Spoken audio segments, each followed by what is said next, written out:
Over 5,800 people contracted Ebola in Africa, making this the largest outbreak in the history of the disease, according to the World Health Organization. Of those who contract Ebola, half will die from the disease. And with no licensed treatment to cure Ebola, the only way to stop the spread of the virus is containment of those infected.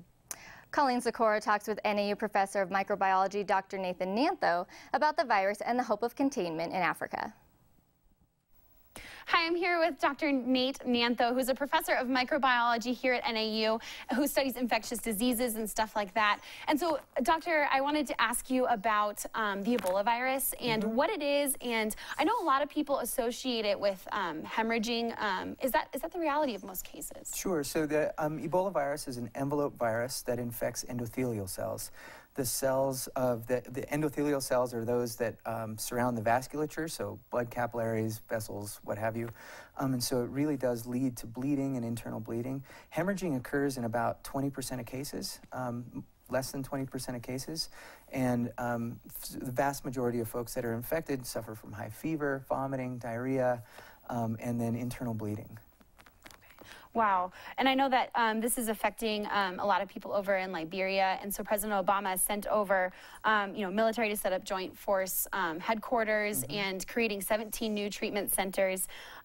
He's trying to build the support for these people. What do you think about that? And do you think that this will help contain the virus? Yeah, definitely. I think and a critique that one would have is that this probably should have happened about a month ago, but it's definitely going to help.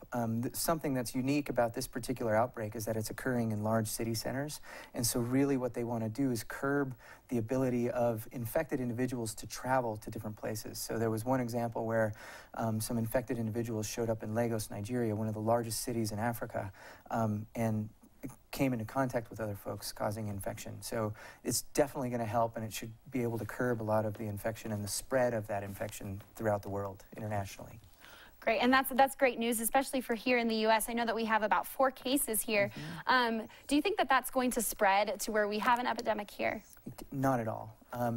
Our medical infrastructure is such that those patients, so first of all, those patients were doctors and nurses, so they were infected in West Africa and then brought here mainly for treatment. So when you go into our hospital facilities, we have this wonderful ability to quarantine individuals, treat them with very high quality care, providing electrolytes, fluids, and what have you, and really monitor their health. And compared to some of the hospitals that you would see in Liberia or Sierra Leone and Guinea, even the highest quality centers aren't going to be able to do what we can do in the United States. So. Great, and that's great news to hear, especially for us here in Flagstaff and in the U.S. So thank you so much for being here, Dr. Nate. I really appreciate it. Yeah, no worries.